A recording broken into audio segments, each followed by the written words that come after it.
So we're good to continue? I don't know. Sorry, we're a little slow. Our business administrator is coming to us from his home. He was injured in a mountain bike accident. And Neil, we're just so glad you are well enough and able to join us this way. So I'm looking at the screen because he's like right there. Anyway, thanks for being here. And that's why we were taking a minute longer to get our technology up and going to make sure Neil was involved in this meeting. So thank you for being here. We're going to start out with our reverence from Julie Taylor, and then we'll go ahead and have our flag salute and pledge of allegiance from Heidi Jo West, our superintendent of elementary teaching and learning. And then we will have a recognition done by Jamie Kent. Go that far. Father in heaven, we're grateful for this opportunity we have to meet together as a board and as community participants. We're grateful for the blessings that we have in this land. We're especially grateful as we've celebrated our independence this past week and the freedoms that we enjoy in this country. We're grateful for the freedom to congregate and to work together for the greater good. We pray that thy Spirit will be with us in this meeting and that we can express our views and listen and that we can make the decisions that will be best for our students in our district. We are grateful for the opportunities we have to serve and pray that we can be aware of those that are in need of our help and our eyes will be open that we can see and serve how thou would have us. And we say these things in the name of Jesus Christ. Amen.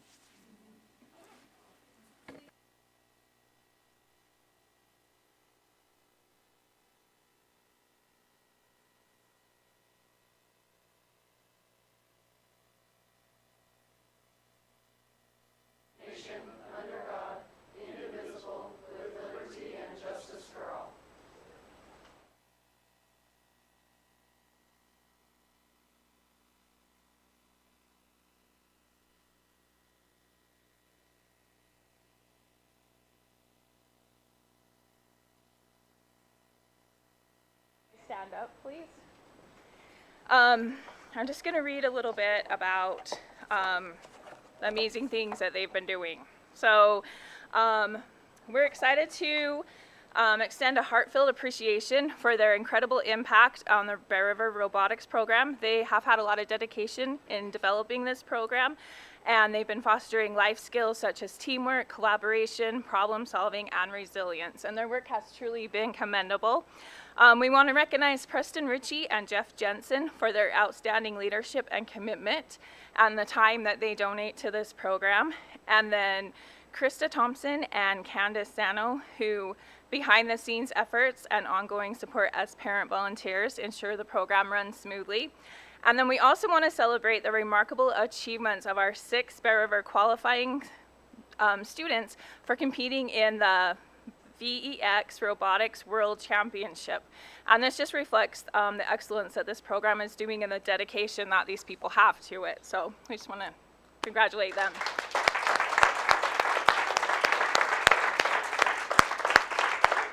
And then we would like to have you guys come up here and shake hands with the board and then stay up here. We're going to take a quick picture.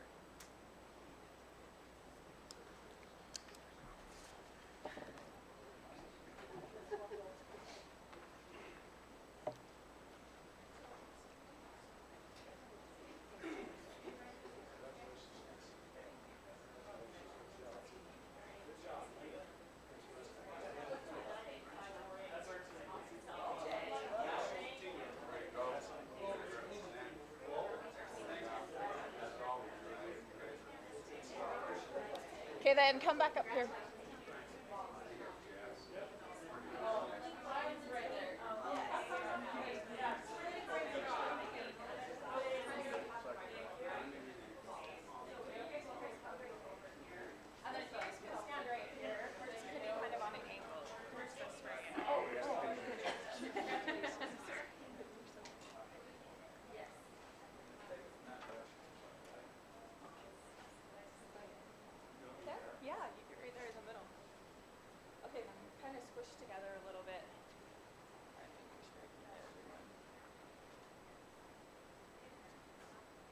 Okay, you guys ready?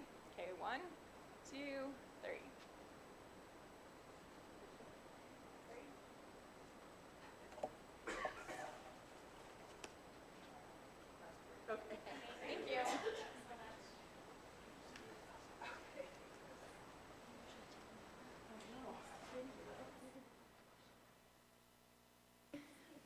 Mr. Ritchie, I'm sorry to put you on the spot. Could you tell us about, you were awarded into the Hall of Fame. I should know more about that, but I want to hear just a little bit about that. It's an award they give every year for the oldest person there. That's not true. That's not true. I've outlasted them all.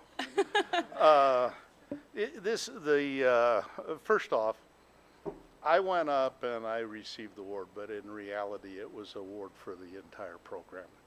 And Bear River Robotics has not only had a consistently high-performing program, but we have worked diligently to bring up robotics in the whole state of Utah.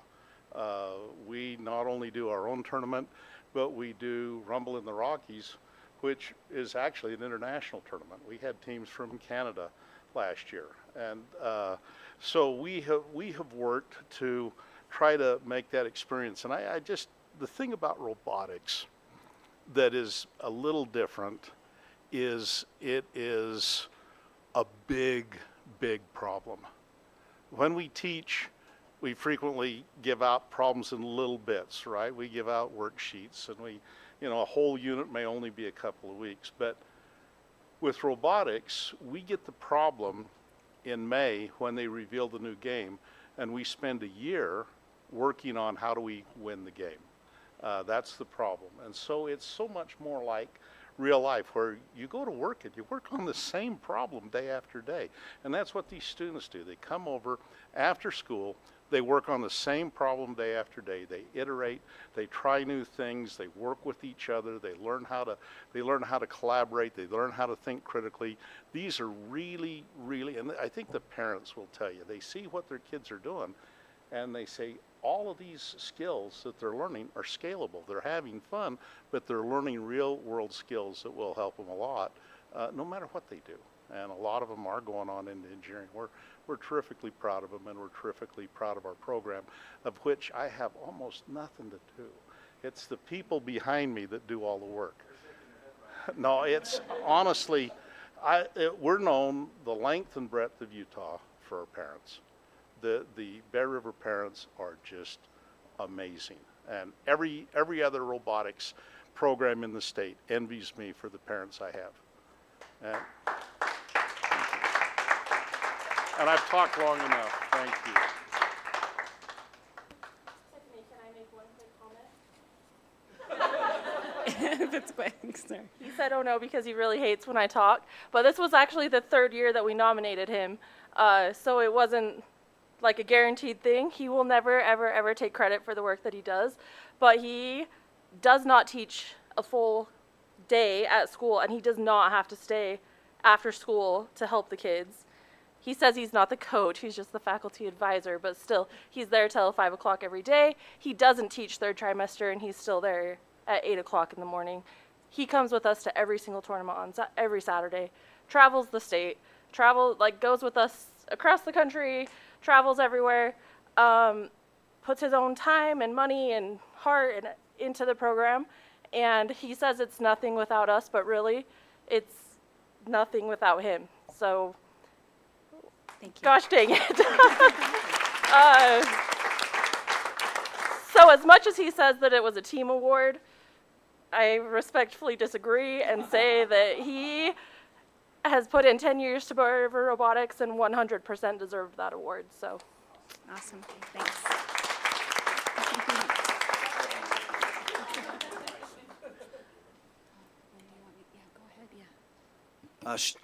This one's not on the list, but I think we generally try to have our new administrators recognized. And she just happens to be here tonight. I do not know why for sure. But Tawny, would you please stand up? This Where's is she going? Tawny Bocut, and she's going to be the principal at Willard Elementary. She this past year was the intern at Golden Spike. So welcome to, not welcome to Box Elder School District, but welcome to the Box Elder School District full-time administration, or however that needs to be. I've known Tani most of my life, and she's awesome. We're really lucky to have her, so thanks. All right. We need an approval for the agenda. Oh, yeah, sorry. Go ahead. I make a motion that we approve the agenda. I'll second. Okay, we have a motion and a second. All those in favor? Say aye. Any opposed? Okay, let's get started then. We are going to start with public comment. And I'm going to just read a statement regarding public comment before we get started, so that we all understand the ground rules. The floor is open at this time for any residents of Box Elder County or staff members to address the Board of Education on items pertaining to education and/or the operation of the school district. Participants will be given the opportunity to address the board in the order in which they have signed up. Individual presentations during this segment of the meeting are restricted to a maximum of 3 minutes. Group presentations are restricted to a maximum of 6 minutes. A majority of the group must be present at the time of public comment.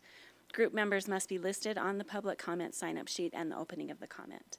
The board will not take final action or have discussion on items presented during public comments unless the item is already on the meeting agenda. If additional study is needed to respond adequately to the questions or comments, the residents may receive a written response.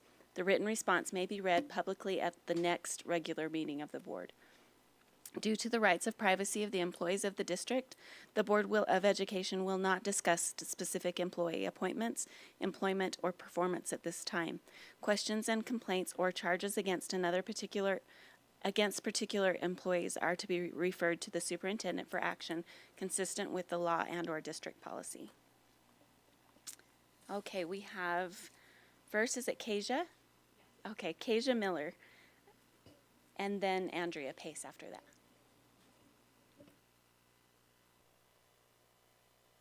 So I'm Kasia Miller, and I have my thoughts written down so that I don't forget them. I'm a parent. I have 2 children at McKinley Elementary. One's in 2nd grade and one is in 4th grade. I'm here tonight to voice my concern, not just as a parent, but somebody who believes that our children deserve a far better learning environment than they are currently given. McKinley Elementary does not have air conditioning, and while the current North Park Elementary also lacks, they are in the works to get a new school building, one that will include air conditioning. McKinley, however, is not on track to receive a new building at this time. My 4th grader and several other kids have already said they don't want to go back next month because it's too hot. As a mom, that breaks my heart, not because school is boring or difficult, because it is a difficult environment. It's unbearable with the amount of heat that's in the school. So let me ask you, would any of you like to work full-time in an office that has no air conditioning? No relief, anything. If that seems unreasonable for us as an adult, you guys as an adult, how do we expect our children to go to school in that heat? This isn't just a McKinley issue. We know there are other schools across the board that also don't have air conditioning. This is a district-wide problem, and it deserves a district-wide solution. Yes, I know many in our community are against the idea of spending more in taxes. I understand the hesitation, but this is about our kids. If we're not willing to invest in them, what does that say about our priorities? Our kids spend more time at school than they do at home. They deserve to feel comfortable and safe in those spaces, and right now, they don't. Let me leave with a few reminders. Heat impacts learning from focus to memory to health and the behavior of our students. Kids are being left behind. McKinley has no clear path with the improvement to move forward with the new school. This is about dignity, safety, and doing what's right. If adults wouldn't tolerate these conditions, how should our kids? Please take this serious.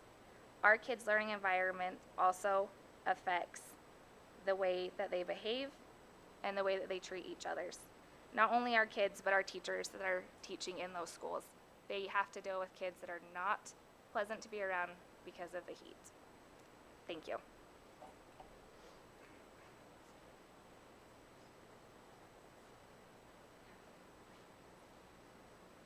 I don't know if it matters, but it's actually Paige. Sorry, the handwriting was not strong today.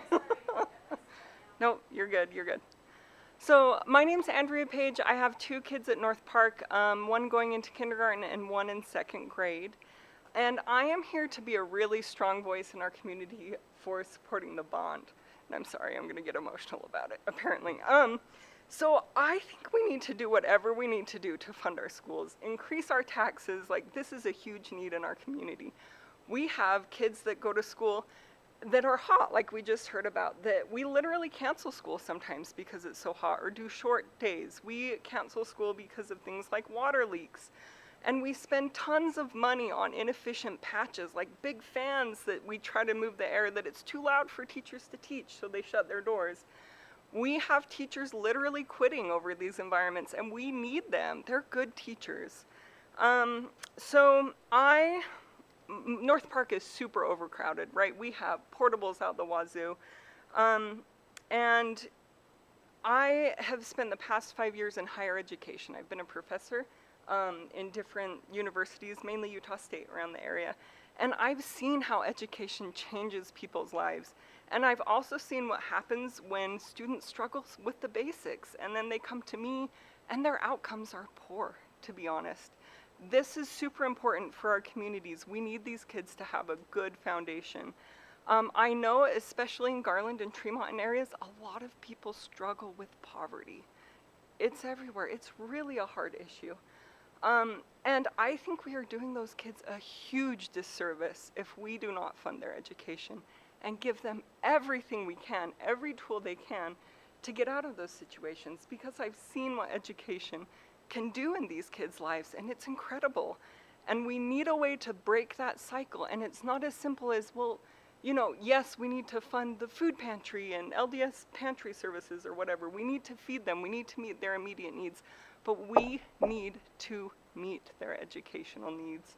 And I really believe passionately that we are going to hurt our communities long run if we do not fund this. This is going to be a painful point to not make our young people a priority. In my opinion, they should be the top priority over everything else that we're putting public funding into.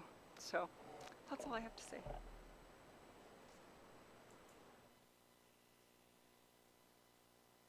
All right, that's the end of our public comment section. Thank you for being here and for taking part in this process. Yes, and thank you, robotics team. All right, we need to move on to our action items. And first we're going to hear from our Director of Personnel and Title IX, Executive Director, sorry, from Karina Fife. That's not you, is it? Is that her title? Yes, yes. I expected HR to be in there somewhere. Human resources personnel. Okay. Yeah, I didn't bring that because I, Busy talking to Amy. no, I didn't know that I had to come up here and do this. But anyway, so we have went out to RFP for a substitute service company, and ESS won our RFP. And so I would like to recommend that the board accept ESS as our substitute service company, or that you make a motion to do that. Want to give them a little background? Oh, yeah, okay. Who we've been with? Yes, okay, so we've been with Kelly Services, I've never done this before, so excuse me. We've been with Kelly Services for 26 years. They've been great at our fill rate and stuff. The cost that Kelly Services was now charging us, so if we pay a sub $100 a day, we pay Kelly Services $136 for that sub. So a 36% markup. And with ESS, that will now be a 26% markup. So the awesome thing about that is our paras at the listening sessions, they said that they have a hard time filling their subs. And in the past, Kelly Services only did our certified staff, not any of our paras. And so with that cost savings, we're able to add our paras to that, so that our paras will be able to get substitutes through the system. So hopefully that will help with our fill rates for our paras, for bus paras, for all the things that we heard at listening sessions that are hard to fill. So that is a great advantage of switching to ESS. And they are, they've been around for 10 years. They're nationally recognized. They have great fill rates that we required them to share with us. And I believe it's Ogden School District also uses ESS. So if they have to share subs, they'll work with us that way. They have a lot of cool things, like when our subs switch over to them, they'll give them a $35 gift card to Maddox for switching over. They have rewards that they're going to do throughout the year, like after they complete 10 sub jobs, and they'll give them a prize of some sort. They'll put them in for a drawing for like jazz tickets and stuff. They gave us like 10 different ideas that they have for them. So we're really excited to be working with ESS. So. That's good. I have one question. Well, I think it's just one question. Okay. Is there any change to, like, if somebody wants to be the substitute, is there, since going from Kelly to this other service, like, do they have, is there like a merging of, I'm not asking this question at all. They'll have to apply for ESS. They will have to apply for ESS instead And of Kelly Services. I guess we just probably should let people know that. How long does that take? Yeah, so here's part of the problem with that is with our contract with Kelly Services, it says that we will not release the names of our subs. So Jamie is, because they're their employees, not our employees. They go through Kelly Services and apply with them.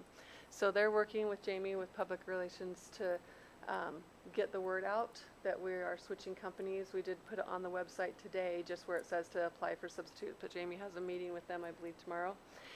They are creating a bunch of advertisements specifically for us, and we'll get that out there so that we can get them switched over. Thank you. Any other questions?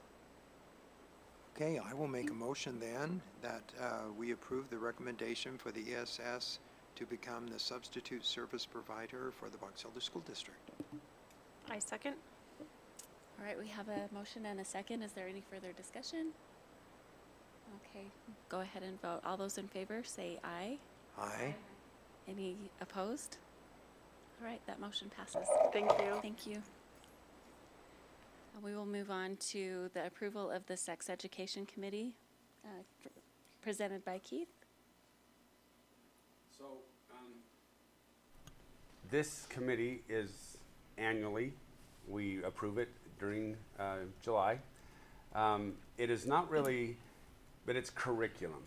It's, if there's sex education curriculum that needs to be reviewed either from the state down to the schools or from a school saying, hey, this is some supplementary stuff we would like, and it's not currently been approved. This committee that is made up of health professionals, community from Bear River Health. We have health teachers, we have parents, we have administrators, and so it's a pretty diverse group. And they meet, and then how often they meet depends on what's coming from the community. There may be an outside entity that says, hey, I've got this really good program, we'd like to come in and share it with all the 8th graders, for example, for a day. Well, they can't do that unless they run it through this committee. We make sure that whatever is being presented is in line with what's allowed per code and our policy. So that's what this committee is. Last year, the committee did not have any items come up. 2 years ago, we kind of went through the maturation. So this last year, there wasn't anything that came up. But this is the, I've communicated with each of them. They've all been willing. We have recipients from the north, the south, some elementary, some middle school, intermediate school. And anyway, my proposal is that the board approve this committee for the 25-26 school year to act on behalf of curriculum review opportunities that come up, if they come up. All right. I make a motion that we approve the Sex Education Committee as presented. I'll second that. Okay, we have a motion and a second. Is there any question or discussion? All right, we'll vote. All those in favor say aye. Aye. Any opposed? All right, that motion passes. All right, we now need a motion and a roll call vote to enter into closed session to discuss sale or lease of real property. I make a motion that we move into closed session to discuss sale or lease of real property. All right, we have a motion and a second. We'll take a roll call vote. Karen Cronin, yes. Julie Taylor, yes. Tiffany Summers, yes. Danielle Wright, yes. Wait, yes. Stephanie D. Phillips, yes. Okay. I believe we are moving over there. I think we're gonna go in that corner room. Okay. And this should, if y'all wanna stay, it shouldn't take long. Or some of that's.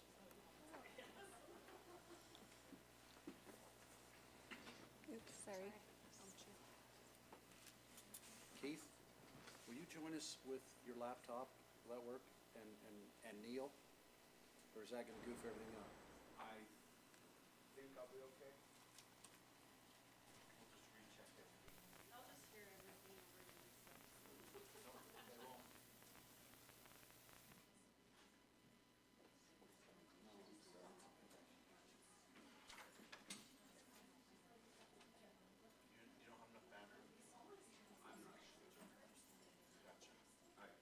should. I don't know how long it's gonna be. I am up to, it looks like a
Check 1, 2.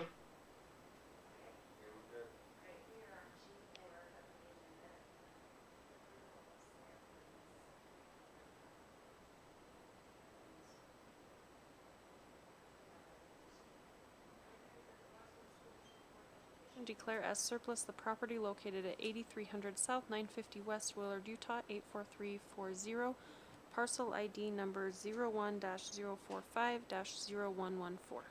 I second that. We have a motion and a second. Are there any questions, discussion? All right, all those in favor, say aye. Aye. Any opposed? Okay, thank you. We are now moving into our information items, and we have a report from Megan Bushnell, who is our Student Services Director. Megan is, if I click on that PDF. Yeah, that should be the right one, yeah. All right, can you hear me okay, Robert? Okay. All right, so every year the state expects us to do a bullying report. So I just kind of wanted to go through a little bit. I wanted to read this. Like, our bullying and harassment is fairly low, but of course 0 is our expectation. So we're committed to proactive prevention, early intervention, and ongoing support for all of our students in our district.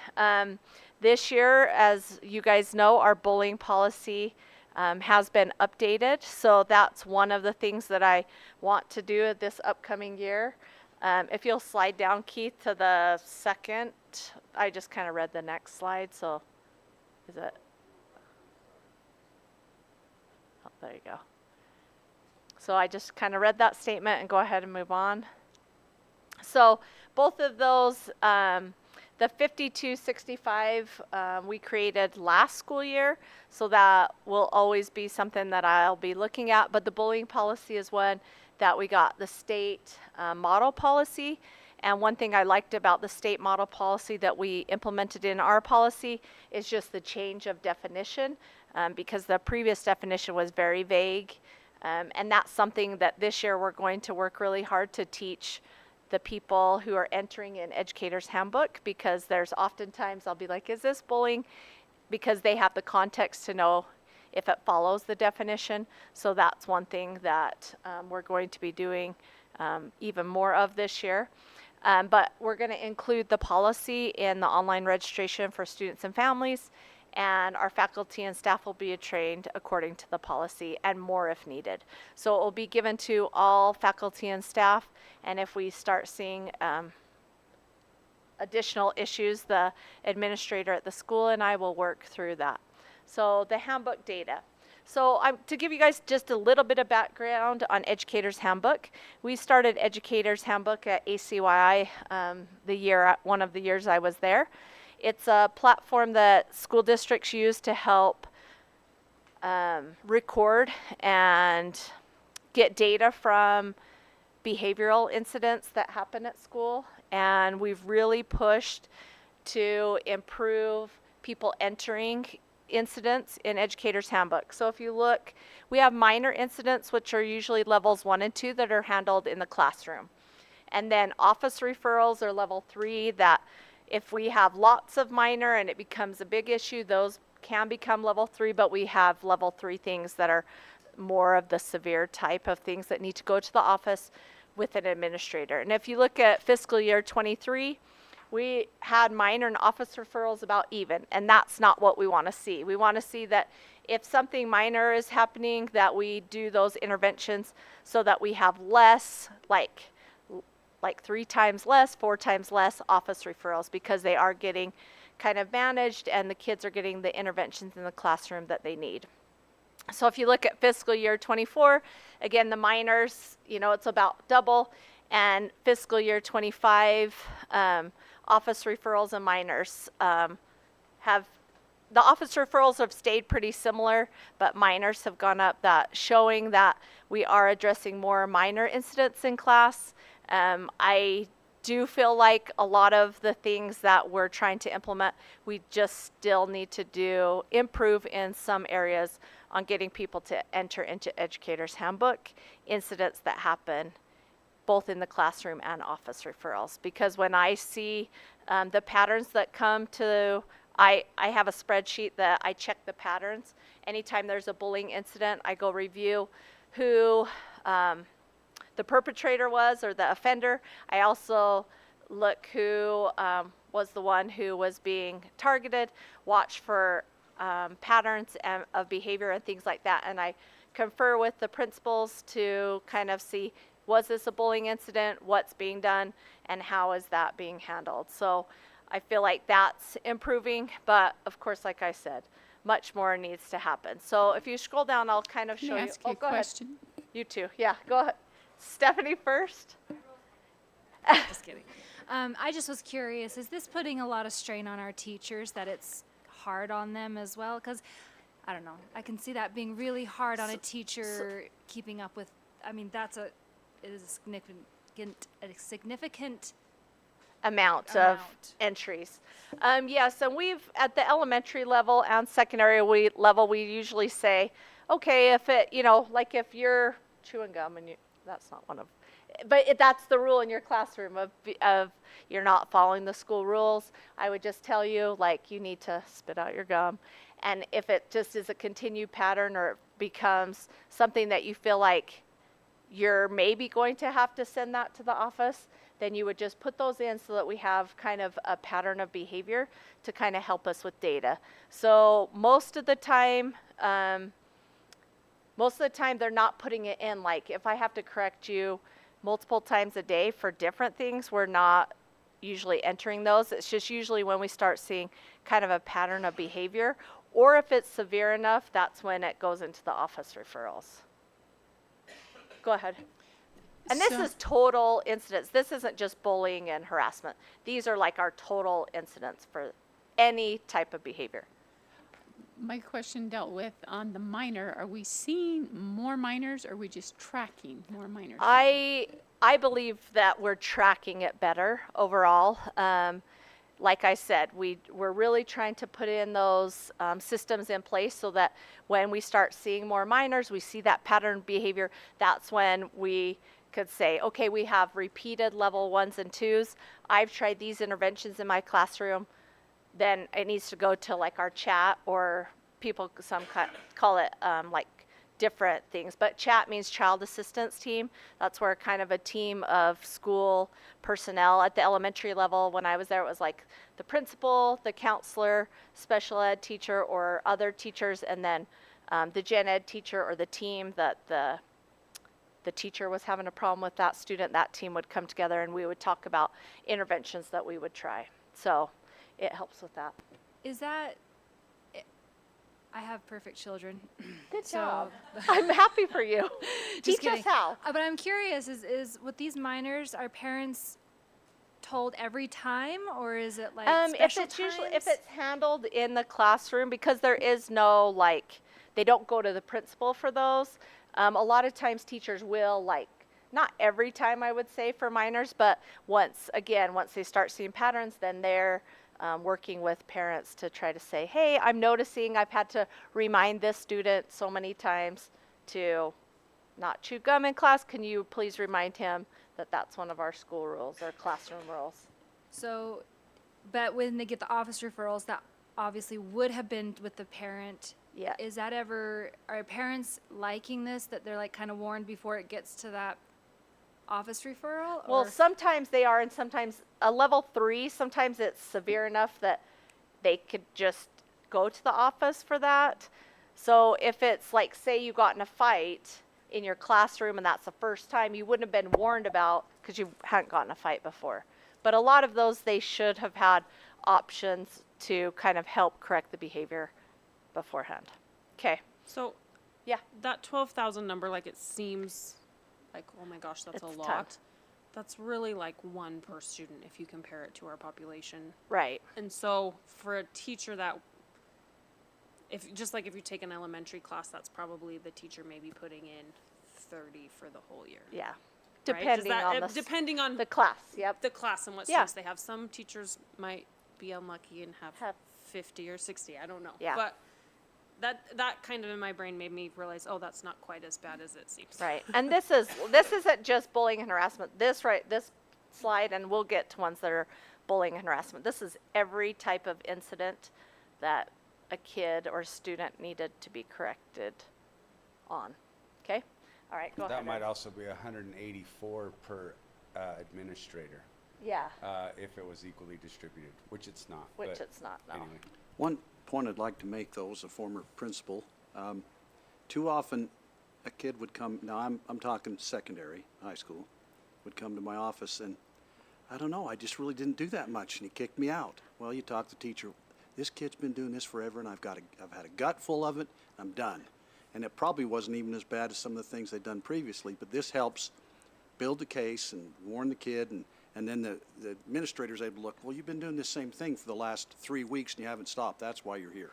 Because so many times, the kid would just blame the teacher for, oh, he's having a bad day, so he kicked me out. So this helps support the teacher. Yeah. All right, so if, out of those 5,000, that 5,000 number, 1% of that is in the category. So when they go into Educator's Handbook, they have to pick like what the offense was. And so that's where I got those numbers. So 1% comes from bullying and cyberbullying. Then harassment and discrimination is 2.4. And there may be incidents that kind of overlap, but we usually only, when we put it in, we put it as one of those, okay? So the types of incidents, this is just the raw numbers for the whole district. So bullying per LEA policy was 64 incidents. I would argue that I probably didn't do as good of a job as I needed to do at the beginning of the year to go in and say, is this really bullying? Like, if not, we need to change the category because does it fit our definition? Because just like some people think bullying is I say something mean to Mr. Carlson, that's not that's not bullying per the definition, right? Because it you know, there's not there's an imbalance of power, but it's the other way, you know, things like that. So sometimes people may have put it in as that, but it could have been more teasing. I tried to meet with them, but let's just say that for this discussion, it was. Cyberbullying, 2 incidents were logged in Educator's Handbook. Discriminatory harassment, that Wait, would just be really quick, what does Go ahead. LEA stand for again? So basically per our policy, per our district policy. Yes. Discriminatory harassment is something like if somebody were to say the N-word, but like there's no, that it's not targeted at a certain person, it could be discriminatory harassment because it's offensive in the nature of the word. So we had 21. Disability would be, you know, saying something based on like a disability. Gender orientation, that's sexual orientation, you know, calling somebody the G word, and, you know, things like that. Race would be actually saying something to like a person of color, a derogatory term. A religion, there was one, so it could be somebody who might be LDS or Jewish or something like that. And then sex is, I feel like gender and sex, just depending on kind of what it is. And so sex, we do have another category called sexual harassment that I didn't put in here besides that one. So there are 2 of those. And ABO means on a basis of, I don't know where that came from. I think it's from the CRDC report, which is our civil rights something report that we have to do every other year. And so we try to have our categories be the same as what the CRDC report is so that it'd be easy for Jeff to pull that information. Okay, go ahead. I understood you right. The sex one here is not sexual harassment per se. Per se. Some people may have put it in. It would be like people maybe saying like calling people of a certain sex like based on their characteristics or things like that. I don't know how to say that. based on so it could be, but these weren't, as far as what I researched, none of those were. It was more like, if I am a female but I have male characteristics, maybe I'm growing facial hair, or you know what I mean, or something, stuff like that. Yeah, she's really good muscles. I wish that was me, but yes. Okay, so scrolling down, just this kind of shows them as a percent of the whole. So our biggest problem is the bullying per LEA policy.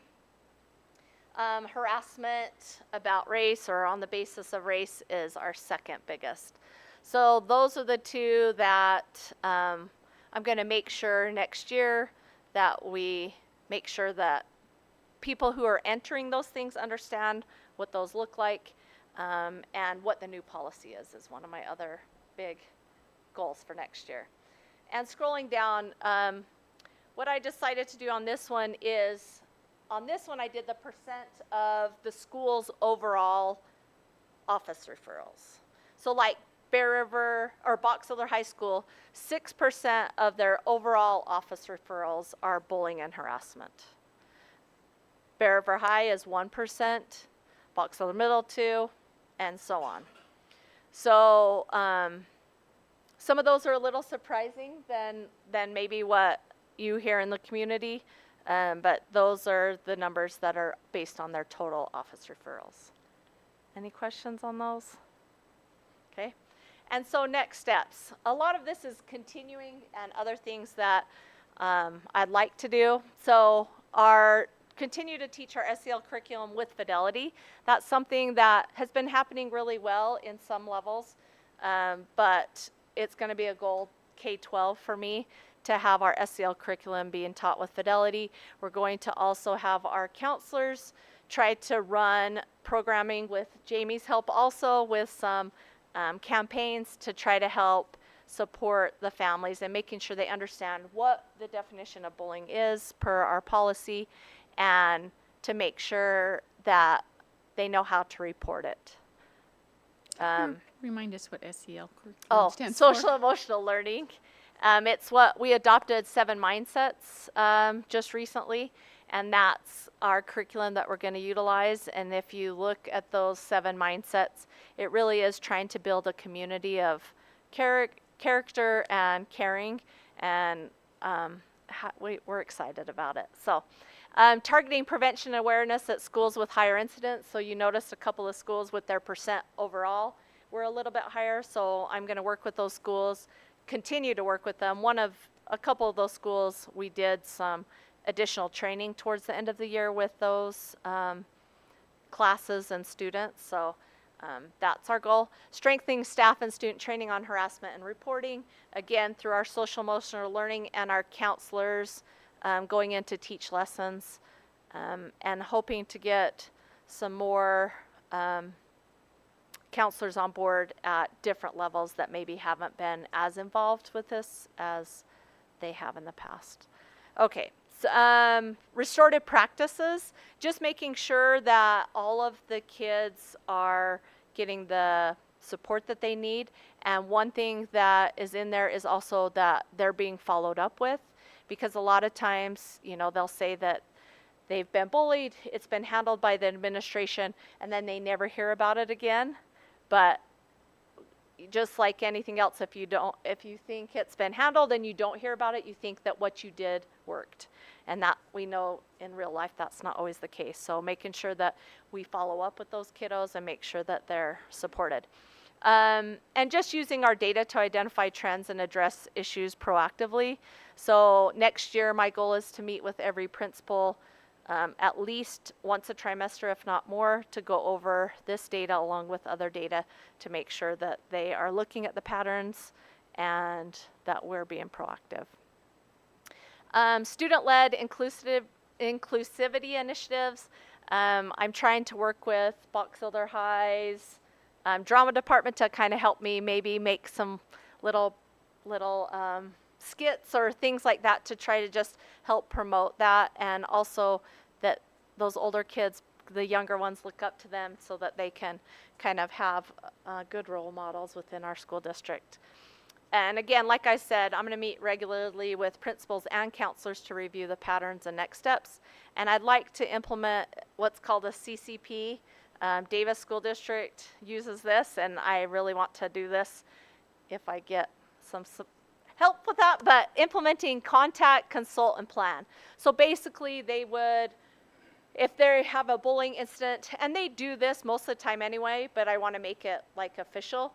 They will call me, we'll kind of talk through the incident, we'll consult about it, and then we plan, and then we'll have meetings kind of with everybody, even if it's just for like an hour, once a week or whatever. What happens with that is that if I have all the intermediate or secondary principals or an assistant principal, they all hear the same message. They all hear what we're going to do as a district team to support and prevent these things. So then we have just the strength that we can kind of do those things as a team together instead of kind of having the silos again. So that's my goal with that, and with safe school violations. But anyway, I think that's about it. What other questions you guys have for me? I could make a comment. About a month ago, probably it's been a month, Keith, Heidi Jo, and Megan went to Davis School District. I believe it's their second annual Dignity Conference. And many of you know that Davis School District went through a huge OCR investigation, and I'm not sure, but there were findings, and they actually had to make some payouts to some of the kids that had been bullied and harassed. And so since then, part of their way to, I guess, get back in good standing and to keep it on the forefront of their thoughts is they have this dignity conference, and we all went together, and it was just really, and that's where she got the CCC. Is there 3 C's? Two. Just 2. CCP. CCP. Yeah. You know, and it was a really good conference, and going forward, they're going to continue to have this conference, and my hope would be that somewhere, you know, Megan could probably go and present, because they want now to branch out, not just have them do all of the presentations, but I think we're on the road to that. And I just think having this on the forefront and thinking about it and talking about it and being proactive is very helpful, because we're all an incident or two away from an OCR issue, probably everybody in the state. And so it's nice to have somebody that's tracking those things and being aware and talking to principals, because that's the biggest thing that I think happened to Davis, is there was just some things that just kind of were let slide. And I don't think it was intentional. I think it's just how it happens sometimes. Thank Before you, you sit Megan. down, can I ask a question? So in one of your slides, you broke it down by, I think, maybe schools, Yeah. or maybe the minor, the office referrals. How many of those end up at the district? Oh, And what that's a level good is that? question. Bullying and harassment, we've only had a handful, but I usually go and support them, and we do a lot of the CCP, so it doesn't need to come to the district level with bullying and harassment. Safe schools is a different issue, and out of those office referrals, I could probably look and see how many of those. Most office referrals that come to the district are safe school violations, which are, it could be like a higher level of harassment or bullying. But most of the office referrals that we see at the district for that are vaping, and vaping with THC are probably our biggest safe school violations that come to the district under office referrals. I mean, if it's nicotine vaping the first time, I mean, that's handled at the Nicotine school. vaping But if the it, first 2 times, and I can do a presentation on safe school because that's a whole other thing, but nicotine, the first 2 are held at the school level. They invite our prevention intervention specialists to come and work with the kiddos for 6 weeks, doing evidence-based interventions. If 2 of those happen, then the 3rd time with vaping just with nicotine, I shouldn't say just, vaping nicotine, then that comes to the district office. And that's when we refer them to court. On THC, they come to the district office on their first offense. And then distribution is also on the first offense. So those come to the district office. Would it be possible to update this educator handbook data with one more column with the district office referrals for those? Yeah, I'll update it and reshare it with If you'll email it One that way. complication is we don't record that in educator's handbook, so Megan may get half a dozen to a dozen a year, and I get about that many. So it kind of depends on whether or not they feel like, you know, it's not being addressed, or if they come to me because they want, you know, the principal more involved or the teachers to take a more proactive stance, or if they just want it addressed as like a universal policy. Sometimes it might differentiate between who it goes to, and we don't document that in educator's handbook. So updating the data would be based off of perceptions of what happened. There's not a way to record it in there, what we've done there. Do you know what I mean? Yeah. If you record Safe yours and Schools I record mine. could, but Yes. yeah, Safe Schools I could update for you. Maybe we need to reach out to educator's handbook Yeah. and see if there's a place you and I can log those, and maybe Keith too, Yeah. can log those types of things. Yeah. And then we could be able to get that data. Yeah. Thank you. And I'll reach out to educators handbook. Yeah. Okay. Thank you, Megan. Appreciate your time. All right, we are ready for our monthly financial report from our business administrator, Neil Stevens. Yes, yeah, he's still going. Yeah. Can't hear you. I think you're muted or something. Good evening, Oh. members of the board. There we I go. will share my screen here quickly.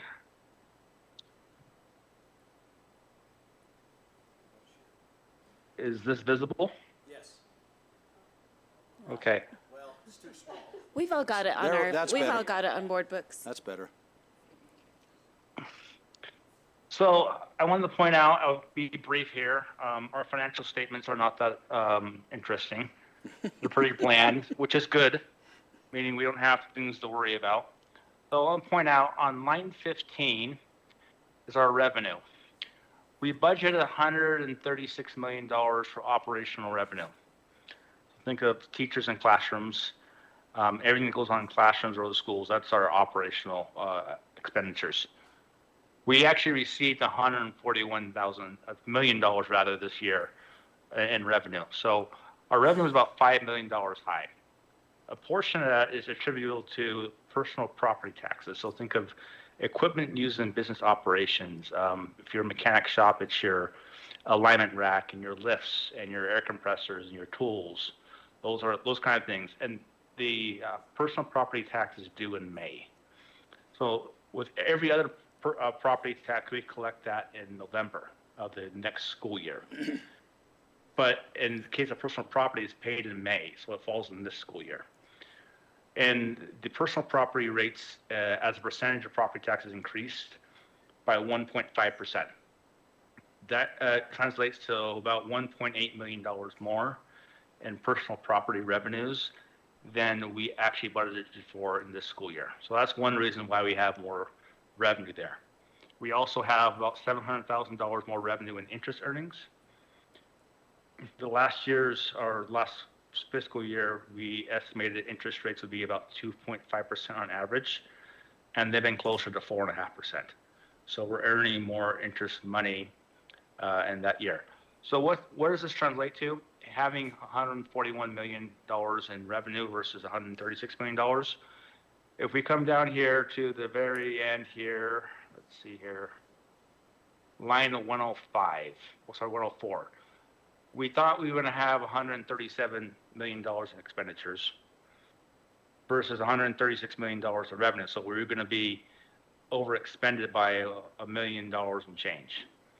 Well, because we had actually came in more revenue, $141 million, and our fiscal year's not over with yet, I expect us to end up right around probably $130 million, $132 million in total expenses for maintenance operations. That's going to leave us potentially with as much as $8 to $9 million of additional revenue that goes into our savings account. And if we compare that to what we budgeted or we estimate we're going to be at, we were going to be at a deficit. of $1.5 million. So we're going to see almost a $10 million swing between what we budgeted and what actually happened this year. So one of the things I want to work on as a business administrator is to increase our forecasting, make it more accurate, both on the expenditure side and also on the revenue side. So when we're making budgets this coming year, it can be more accurate. It helps us allow to know what we have for adding staff members where we need them, knowing how much we need to raise or not raise taxes for the coming school year. So this is the project I'm going to work on to better forecast and have a more accurate financial report as we go throughout the school year, rather than waiting until October or November when the audit's done to say, here's where we actually landed at. So that's my financial update for this sheet for today. Is there any questions? Neil, even though, you know, it's going to go into reserve, is some of this what you'd consider ongoing funding? I mean, it's hard to determine, but it would seem like that would be the case, wouldn't it? It wasn't just a one-year mishap. Yes. So I can talk more about that. So property taxes, we make an estimate, and then they come in throughout the year based on valuations. And sometimes people appeal the property tax value and it doesn't get changed. And so we don't have the information until halfway through the year. So, and a different screen I could show you here, but on our tax screen that we showed in our last work session that I showed, our budgeted revenue for the tax commission was going to be $44 million. Our actual revenue, property tax revenue, was $50 million. So it was a $6 million gap there. So we can get better at forecasting how much money going forward are we going to have in recurring revenue versus we're just putting X amount in savings every year. And that savings money is just one-time money.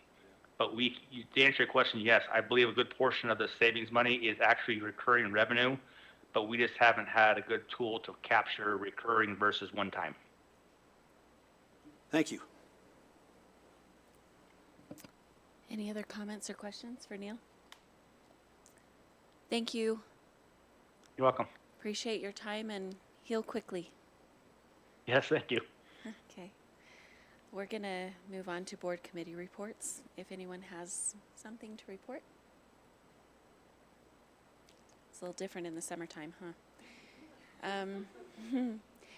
Okay, our policy review. We have no policies for first reading. We have policies on second reading. I have one, I think, typo correction. Policy 3300, administrative personnel section.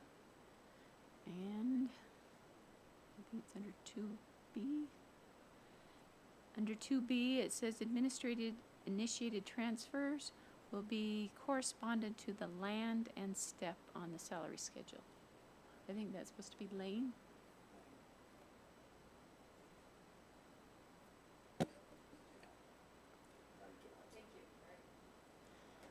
And then I just have a question on policy 4105, which is the sex education. See if I'm understanding that policy correctly. Down under 4, is that 40?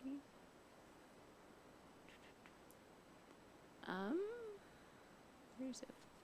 4D. Page 4 of 7, 4D. It is the new edition.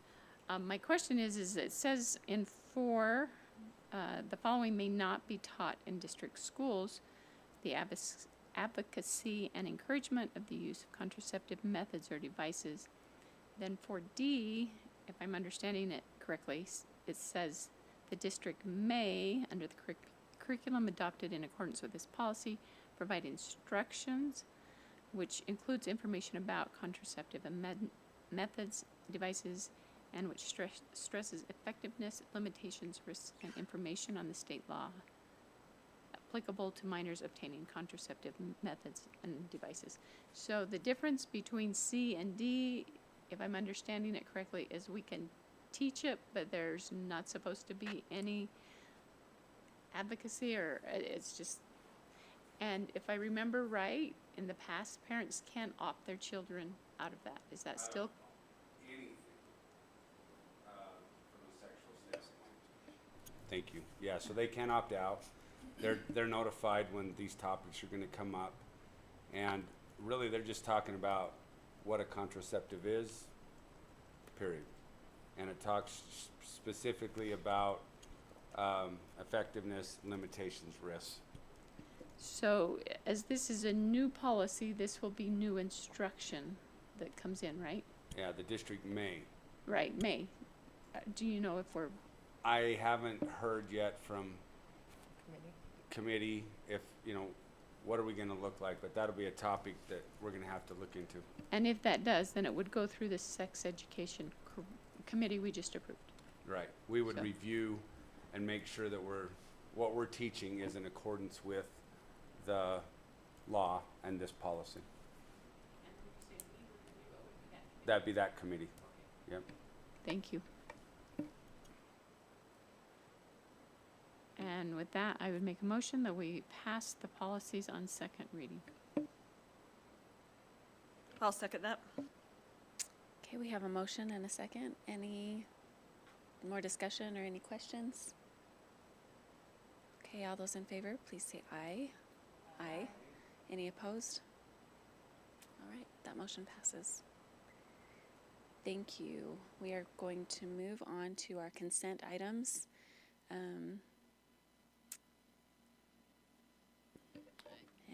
Do we have a motion on that? Make a motion, we approve the consent items, withholding the June 11th board meeting until next month, until we can get clarification. Do we have a second? I second. Okay, any discussion? We have a motion and a second. Any questions, discussion? All right, all those in favor say aye. Aye. Any opposed? All right, that motion passes. All right, we are on item letter K, suggestions for future board meetings.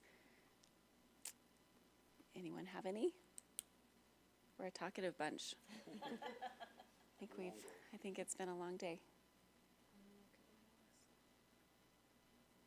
If you do, if you don't have them right now, please feel free to email the superintendent or I, or let us know. Okay. We don't have anything tonight from the board handbook unless someone has something you want to share. And seeing that we have accomplished everything on this agenda, we are adjourned.